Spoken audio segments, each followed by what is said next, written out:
Question के साथ, और आज की वीडियो में आपको आंसर भी देखने को मिलेगा, लेकिन अगले दिन से क्विज फॉर्मेट में हम वीडियो को लाएंगे। तो चलिए आज भर देख लेते हैं इसी फॉर्मेट में। पहला प्रश्न है कि 1528 में किसने चंदौरी में राजपूतों को हराया था? सही जवाब होगा ऑप्शन नंबर डी, बाबर। या फिर चंदौरी का युद्ध कब हुआ था? 1928 में, और इसमें जीत हुई थी बाबर की। अगला है कि 1928 में स्थापित हिंदुस्तान सोशलिस्ट रिपब्लिकन आर्मी के नेता कौन थे? तो कौन थे? चंद्रशेखर आजाद थे, ऑप्शन नंबर सी। या फिर आपसे ये पूछा जा सकता है हिंदुस्तान सोशलिस्ट रिपब्लिकेशन आर्मी की स्थापना कब हुई? 1928 में, जिनके की नेता कौन थे? चंद्रशेखर आजाद। अगला है कि सांची के स्तूप, जी हाँ, सांची के स्तूप का निर्माण किसने किया था? अशोक, सम्राट अशोक ने किया था। सांची का स्तूप है कहाँ? मध्य प्रदेश में है। अगला प्रश्न है कि आधुनिक तेलंगाना में काकतीय वंश की किस रानी ने वारंगल जगह पर शासन किया? सही जवाब होगा ऑप्शन नंबर ए, रुद्रमा देवी। तो देखिए, तेलंगाना में काकतीय वंश की रानी रुद्रमा देवी ने वारंगल पर शासन किया था। ऑप्शन ए सही जवाब है।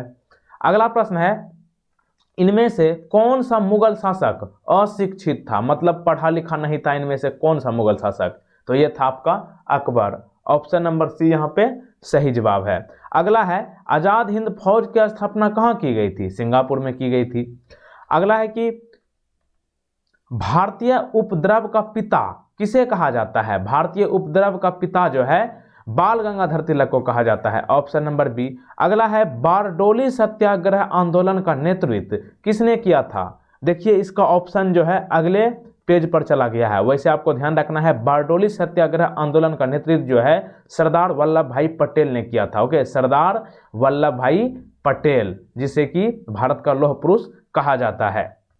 अगला प्रश्न है, कौन सिख गुरु हरकिशन के उत्तराधिकारी थे?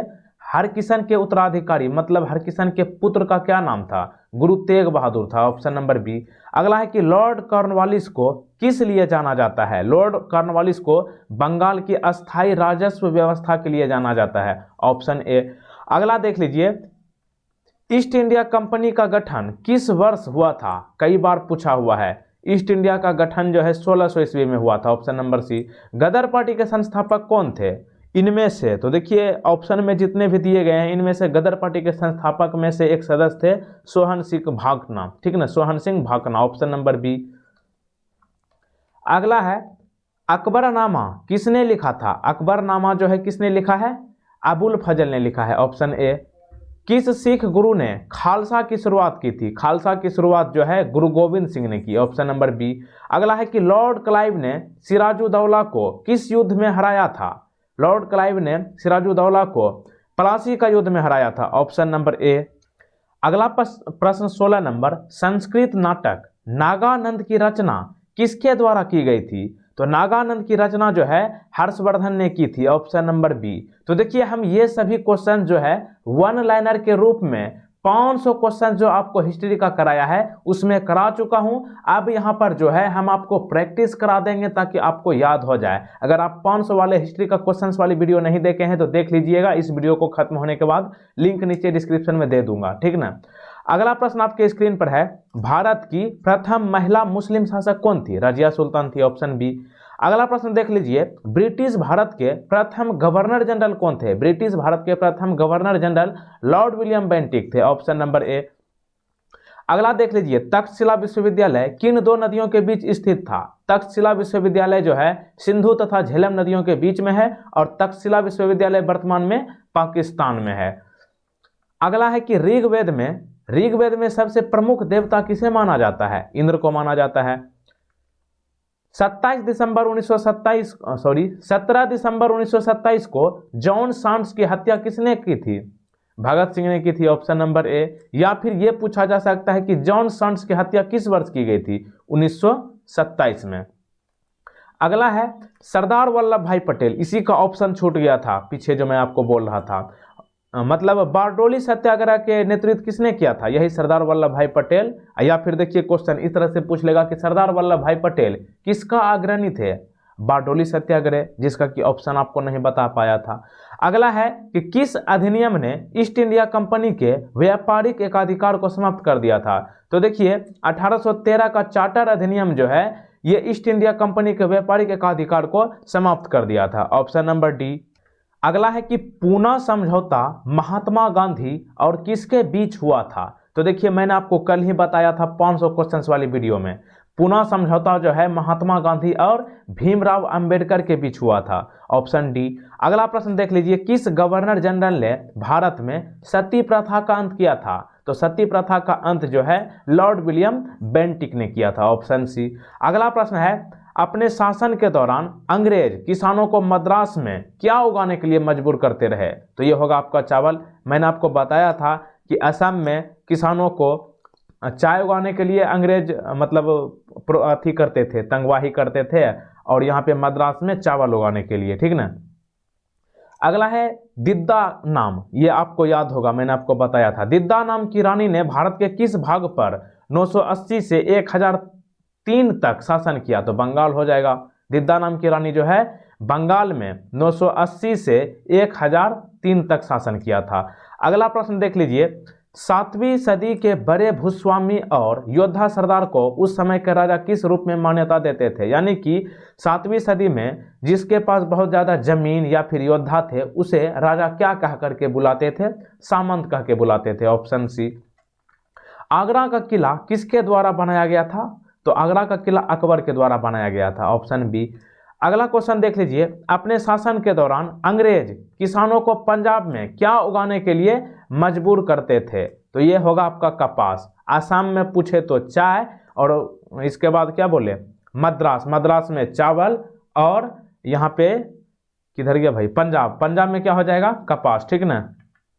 अगला प्रश्न देख लीजिए, 16वीं शताब्दी में दिल्ली का लाल किला किस राजवंश के शासकों का निवास था।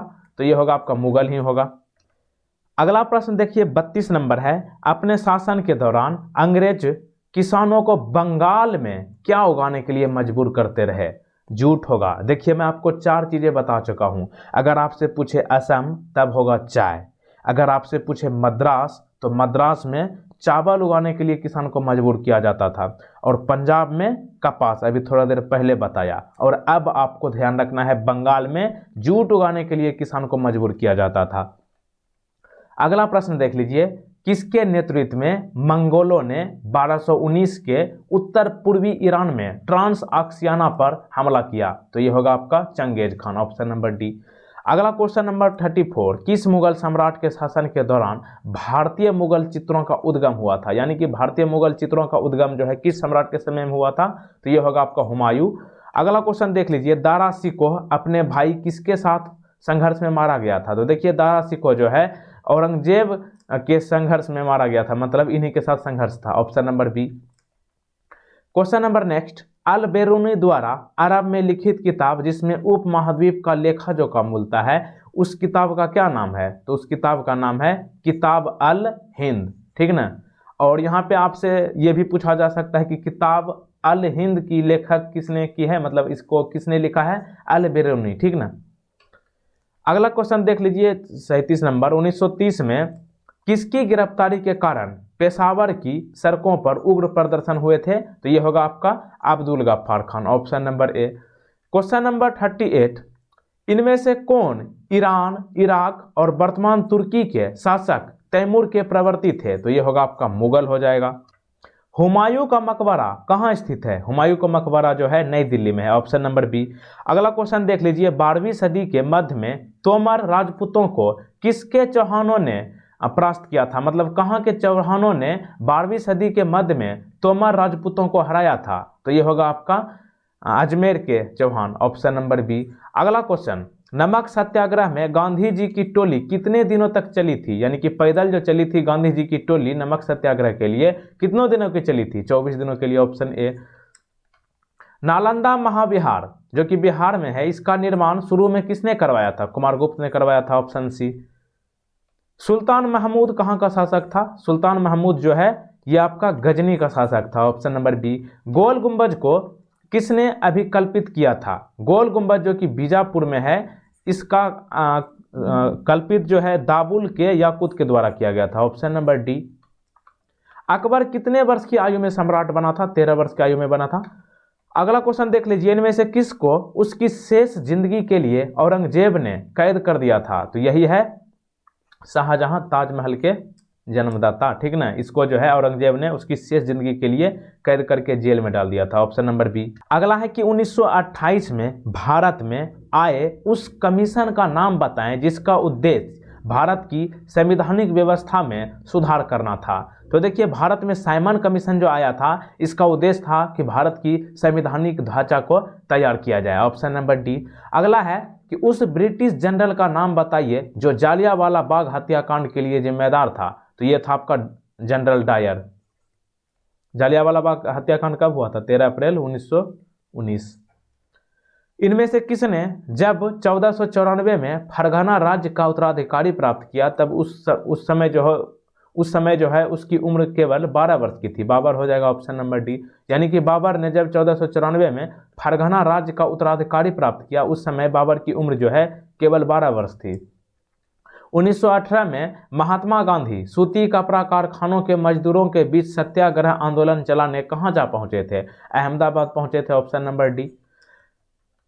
मुर्शीद कुली खान, अली वर्दी खान और सिराजुद्दौला कहाँ के नवाब थे? ये बंगाल के नवाब थे ये तीनों।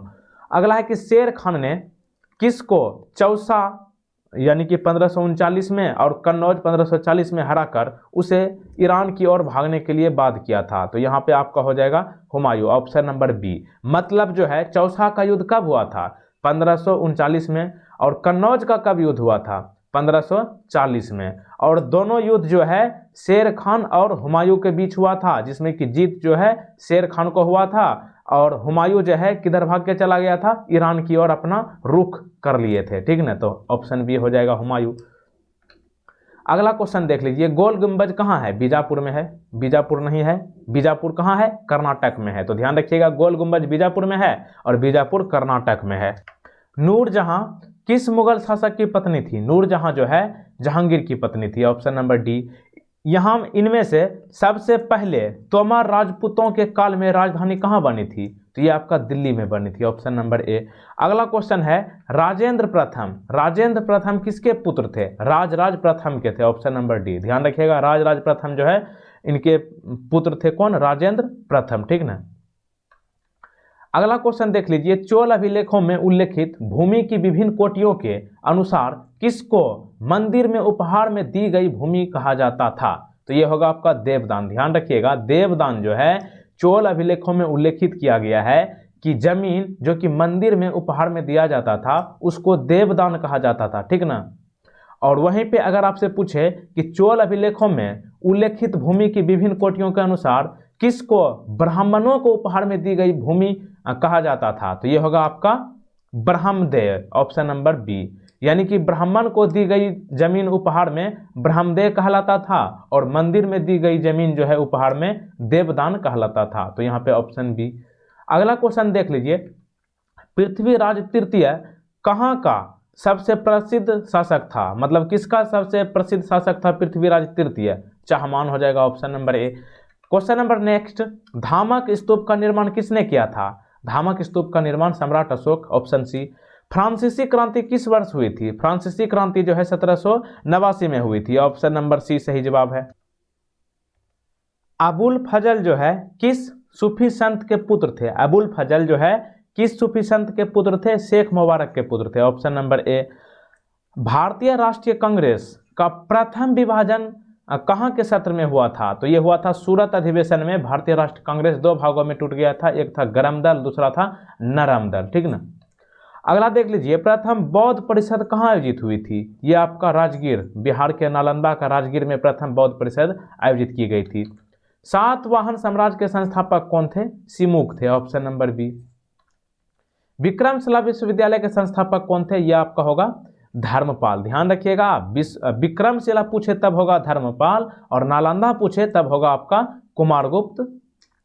पानीपत की लड़ाई में बाबर ने किसकी सेना का सामना किया था? तो ये इब्राहिम लोदी और बाबर के बीच में पानीपत की प्रथम लड़ाई हुई थी। उपनिषद क्या है? उपनिषद हिंदू दर्शन का स्रोत है। Option number C. निम्नलिखित में से किस संस्था की स्थापना जो है महात्मा गांधी ने नहीं की थी? तो देखिए साबरमती आश्रम की स्थापना महात्मा गांधी ने की, सेवाग्राम आश्रम भी महात्मा गांधी जी ने स्थापना की है, और इनके अलावा फिनिक्स आश्रम, ये सभी जो है महात्मा गांधी जी के द्वारा स्थापित की गई है, लेकिन विश्व भारती जो है रविंद्रनाथ टैगोर ने इनको स्थापित किया था। ठीक ना, ऑप्शन नंबर सी यहाँ पे सही जवाब हो जाएगा। सिंधु घाटी सभ्यता के लोग किसकी पूजा करते थे? सिंधु घाटी की सभ्यता के लोग पशुपति की पूजा करते थे, ऑप्शन बी। अगला क्वेश्चन है, भारत में अंग्रेजी शिक्षा किसने आरंभ की थी? मैंकले ने। चांदी का सिक्का टंका किसने चलाया था? इल्तुतमिश ने चलाया था। संगम साहित्य के संरक्षक कौन थे? पांड्य थे, ऑप्शन सी। भारत की पहली फ्रेंच फैक्ट्री कहाँ स्थापित की गई थी? सूरत में। सूरत कहाँ है? गुजरात में। भगवान गौतम बुद्ध के जीवन काल के दौरान 7वीं और 6ठी शताब्दी ईसा पूर्व में कितनी महान शक्तियां यानी कि महाजनपद अस्तित्व में थी? 16 थी। यानी कि भगवान गौतम बुद्ध के समय कुल मिलाकर 16 महाजनपद थे। निम्नलिखित में से कौन सा एक राजशाही राज्य नहीं है जो ईसा पूर्व 7वीं और 6ठी शताब्दी में भारत में मौजूद था? यह होगा आपका वैशाली होगा, ऑप्शन नंबर बी। मतलब जो है गौतम बुद्ध के समय ये वैशाली जो है 16 महाजनपद में से नहीं था। ठीक ना। अगला क्वेश्चन देख लीजिए, भारत में प्रोजेक्ट टाइगर किस वर्ष शुरू किया गया था? 1973 में किया गया था।